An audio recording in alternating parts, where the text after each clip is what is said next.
इनकलाब जिंदाबाद जिंदाबाद जिंदाबाद इनकलाब जिंदाबाद जिंदाबाद जिंदाबाद मुकेश भैया जिंदाबाद जिंदाबाद जिंदाबाद मुकेश भैया जिंदाबाद जिंदाबाद जिंदाबाद जाति जमात चाहिए हर वर्ग का साथ चाहिए क्यों पड़े हो चक्कर में कोई नहीं है चक्कर में अब तो बटन कहाँ दबेगा गंगा छाप जा रहेगा अब तो बटन कहाँ दबेगा गंगा छाप जा रहेगा युवा साथी जिंदाबाद जिंदाबाद जिंदाबाद मुकेश भैया जिंदाबाद जिंदाबाद जिंदाबाद गंगा छाप जिंदाबाद जिंदाबाद जिंदाबाद हाथी पंचायत की जनता जिंदाबाद जिंदाबाद जिंदाबाद गया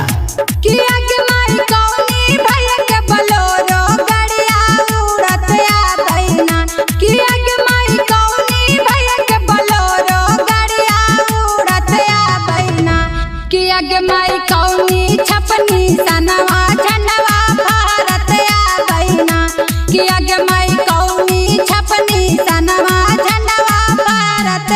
बहिना किया के मैं मुकेश भैया के बलोरो गड़िया उड़ी दया बहिना किया के मैं मुकेश भैया के बलोरो गड़िया उड़ी दया बहिना किया के मैं कंघा छपनी सनवा झंडवा फहरी दया बहिना किया के मैं कंघा छपनी सनवा झंडवा फहरी दया बहिना नोट पर ना वोट बर्बाद करिए चाची अगे नोट पर ना वोट बर्बाद करिए चाची से अब की हमार भैया के जिंदाबाद करिए चाची कि अब की हमार भैया के जिंदाबाद करिए चाची अगे माई कौनी भैया घुमा दिन गलिए गलिए ना कि अगे माई कौनी भैया घुमा दिन गलिए गलिए ना कि अगे माई की ना से हथवा जोड़ी भोट मांग हाथिन ना कि अगे माई की ना से हथवा जोड़ी भोट मांग हाथिन ना किया के मैं मुकेश भैया गलिए गलिए घूमा हाथिन ना किया के मैं मुकेश भैया गलिए गलिए घूमा हाथिन ना किया के मैं जानता से हथवा जोड़ी भोट मांगा हाथिन ना किया के मैं जानता से हथवा जोड़ी भोट मांगा हाथिन ना गलियानी घूमा थिन मुकेश भैया गलियानी घूमा थिन मुकेश भैया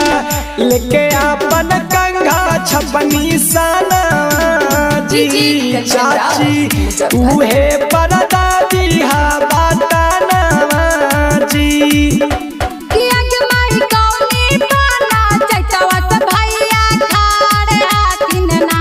किया के माई कौनी पाना चटवा से भैया खाड़े हाथिन ना किया के माई कौनी पद के करमट उम्मीदवार हाथिन ना किया के माई कौनी पद के करमट उम्मीदवार हाथिन ना किया के मैया दीपाना चैतवा से भैया खाड़ हाथिन ना किया के मैया दीपाना चैतवा से भैया खाड़ हाथिन ना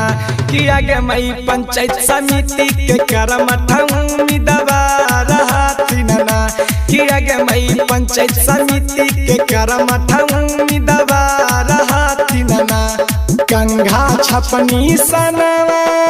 लेके सिराहनमा सुतिहाजी दादे लाबाटनमा सिखिहाजी ना करमंग संख्या 4 हाई कंघा छपनी सनवा से है परदा बिहाबा तनवा गे माई सुना सुना सुना जी भैया मजा दूर की सनवा जी कंघा छापा हाई गे दीदी इन करनी सनवा जी कंघा छापा पर दादी हागे चाची ईवीएम बाटनवा जी मुकेशा भैया के हमा सुनली बड़ी नमवा जी कर प्रचार भूला न के गाना माँ की कंघा छाप है ए चाची न करानी साना माँ की कंघा छाप पर दबिहाई भी बताना माँ की कंघा छाप।